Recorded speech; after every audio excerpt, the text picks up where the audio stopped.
Berikutnya, kalau sudah tahu warna kita, sudah tahu warna orang lain, bagaimana nih connect-nya? Bagaimana menjalin hubungannya? Supaya kita bisa terkoneksi dengan mudah. Ini persoalan ya. Jadi kata kuncinya mudah, menyesuaikan. Kata kuncinya bagaimana kita menjalin hubungan dengan orang lain adalah menyesuaikan. Jadi gini, kalau ketemu nasabah kuning, kita jadi kuning. Kalau ketemu nasabah merah, kita jadi merah. Kalau ketemu nasabah biru, kita membiru. Itu namanya menyesuaikan. Jadi bukan orang lain menyesuaikan, tapi kita yang harus menyesuaikan. Kok gitu? Ya, karena orang lain tidak tahu merah kuning hijau ini. Yang tahu merah kuning hijau ini kita. Prakteknya, mencobanya gampang. Jangan dicoba dulu ke nasabah, coba dulu ke pasangan kita. Istri, suami, anak-anak. Kuncinya untuk membina hubungan dengan orang lain adalah menyesuaikan. Kapan-kapan kita jadi merah, kapan-kapan kita jadi biru, kapan-kapan kita menguning. Nah, jadi ini yang harus diingat oleh kawan-kawan. Ini kalau biru, ingat loh ya, maunya kepada atasan, bawahan, rekan, nasabah yang memberikan arahan tepat. Jadi kalau nasabahnya biru, arahan kita harus tepat, akurat gitu. Data-datanya harus lengkap, jangan ada yang ketinggalan. Kalau ada yang ketinggalan, maka dia nggak jadi tanda tangan. Kemudian si biru tidak suka sesuatu yang mendadak, berubah tanpa alasan. Kalau udah janjian, maka harus ditepati. Itu maunya si biru. Terus gimana caranya berkomunikasi dengan si biru? Berikan informasinya yang akurat, jangan mencela-mencele, dan jaga jarak. Dia nggak mau deket-deketan. Kalau Zoom atau virtual dia lebih senang, ya kan? Nah, kemudian si biru ini senang dengan segala macam informasi yang tertulis. Nah, kebanyakan nih kalau dia sedang membaca informasi kita, kan membaca berarti kan dia. Kita bisa nggak tahan ini nunggu membaca, itu persoalan. Jadi kalau si biru sedang membaca, kita jangan ngomong. Bayangkan tuh, kita sedang membaca serius, terus kita nyerocos saja gitu. Nggak boleh. Inilah yang membuat biru pecah konsentrasinya. Kalau dia mau membaca di depan kita, tungguin, gitu ya. Nah, umumnya yang biru ini yang paling sulit di-approach, paling sulit didekati. Jadi kalau mau dia bisa didekati, slow down, pelan-pelan, jangan langsung tutup poin, ayo tanda tangan gitu, jangan. Tanyakan dulu. Kalau sudah baca, tanyakan apa yang masih menjadi concern, apa yang menjadi pertanyaan, apa yang masih menjadi pertimbangan. Ya, ini penting bagi nasabah biru. Kalau hijau, tetap slow down, ya kan? Si hijau senang kepada atasan, nasabah, rekan, pelanggan yang sabar dan ramah. Sabar. Jadi kalau kita ketemu hijau, maka suara kita langsung kita pelankan. Dan jangan lupa tanyakan bagaimana perasaannya. Hijau tidak suka diburu-buru. Terus bicaranya jangan keras-keras. Gitu. Ya kan? Nah, apa yang membuat hijau ini stres? Karena tidak mempertimbangkan orang lain. Jadi, kalau kita ketemu calon nasabah hijau, dengarkan. Tunggu si hijau menyampaikan perasaannya. Kita harus empati. Ya? Nah, si hijau umumnya itu kepengen didengarkan dengan penuh perhatian. Kita bicara pelan, tunjukkan bahwa kita peduli. Jangan lupa perasaan ibu bagaimana, perasaan bapak bagaimana. Jangan memaksa, kasih waktu. Jadi tadi saya sudah cerita, intonasi itu pengaruhnya gede.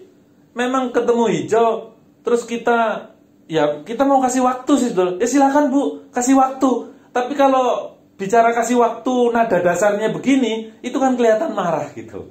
Itu maksudnya ya. Nah, kalau si kuning beda. Si kuning senang kepada rekan atasan nasabah yang fleksibel, banyak cerita, basa-basi, ngobrol ngalor ngidul, nggak ada habisnya, apapun diobrolin. Nah, ini si kuning. Cuman si kuning tidak suka kalau situasinya membosankan atau dibiarkan sendirian. Jadi si kuning itu suka stres kalau dikasih rincian detail-detail kecil-kecil rumit, hitung-hitungan nggak perlu. Pokoknya nanti 5 tahun lagi dapat apa, 10 tahun lagi dapat apa. Beda masih biru. Kalau si kuning ini maunya nanti aja, nanti masa depan. Jadi kalau kita ketemu nasabah, calon nasabah kuning, ceritakan tentang masa depan. Dan gimana cara berkomunikasi dengan si kuning? Dipuji.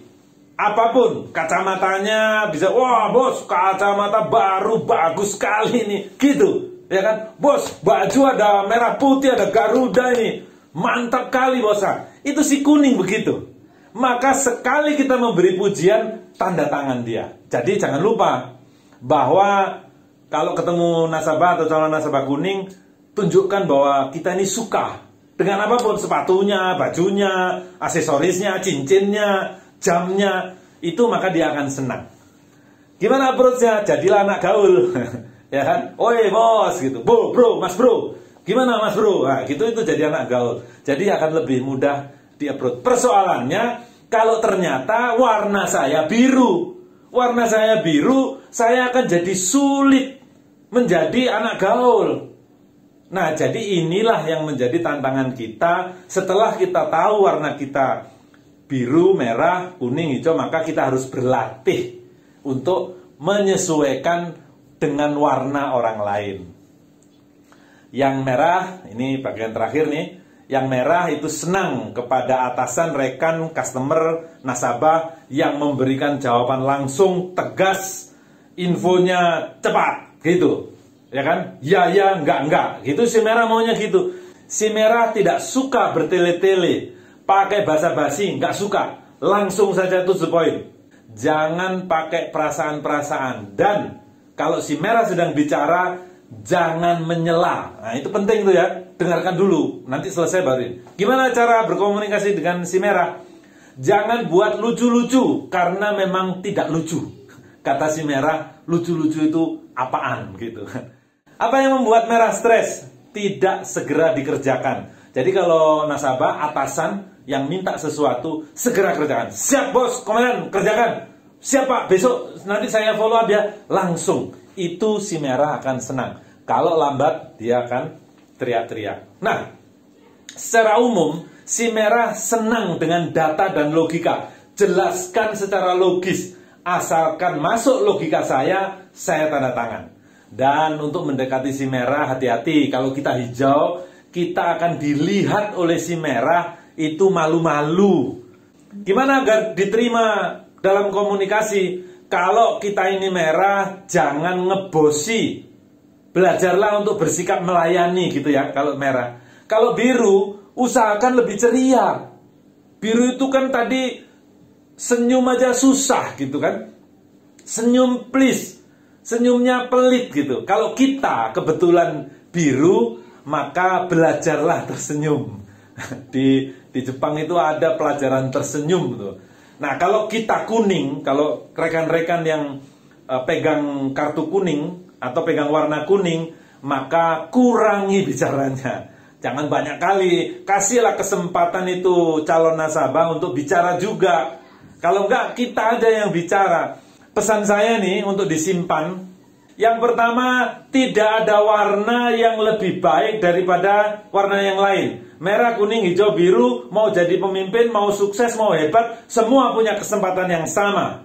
Karena setiap warna itu unik dan punya kelebihan dan kekurangannya masing-masing gitu. Ya, mari kita saling menghargai untuk membangun komunikasi. Jadi kalau ketemu merah, ketemu hijau, ketemu kuning, ketemu biru, memang berbeda gitu. Jadi jangan ribut, tapi kita ini saling menghargai. Warna-warna ini menggambarkan perilaku kita, tapi jangan sampai warna ini mendefinisikan kita.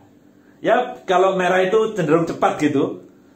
kalau hijau itu cenderung lambat. Itu kan menggambarkan perilaku kita. Tapi kita tidak terdefinisikan karena warna. Karena apa?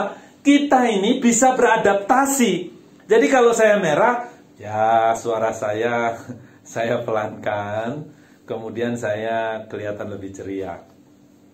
Kalau saya hijau, saya bisa belajar untuk lebih tegas, suaranya lebih keras. Itu maksudnya supaya kita tidak terdefinisikan karena merah, kuning, hijau ini.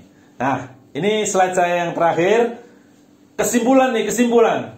Yang pertama, sadarlah bahwa kita ini berperilaku sesuai dengan warna kita. Ini perilaku spontan, seperti anak kecil itu ya. Jadi sekarang kita harus dengan sadar bahwa saya merah, saya harus ngerem sedikit supaya orang-orang. Jadi kalau saya merah, saya harus pelan dikit. Itu kita menyadari dulu perilaku kita. Yang kedua, berlatihlah mengenali orang lain. Kenali istri kita. Yang paling gampang itu istri kita atau suami kita. Warnanya apa? Coba sekarang ditebak. Ya kan, nanti rekan-rekan akan kaget bahwa sebagian besar kita menikah dengan warna yang berlawanan. Itu faktanya begitu. Penelitian memang faktanya begitu. Kita mengenali orang lain. Jadi kalau orang lain itu kita perlakukan sesuai dengan warnanya, maka dia akan berbahagia. Dia akan senang sekali dan dia mau dimintain apa saja. Itu ya kuncinya. Yang terakhir, ayo action. Sudah tahu warna saya apa, belajar mengenali warna orang lain, maka lakukan penyesuaian. Kalau ketemu nasabah kuning, jadilah kuning. Kalau ketemu nasabah merah, jadilah merah. Kalau ketemu nasabah hijau, jadilah hijau. Dan kalau ketemu nasabah biru, jadilah biru. Itu harapan saya. Semoga ini bermanfaat. Mudah-mudahan kita akan bertemu lagi untuk sesi-sesi yang berikutnya. Saya kembalikan ke Bapak Ibu pembawa acara. Saya tutup. Wassalamualaikum warahmatullahi wabarakatuh.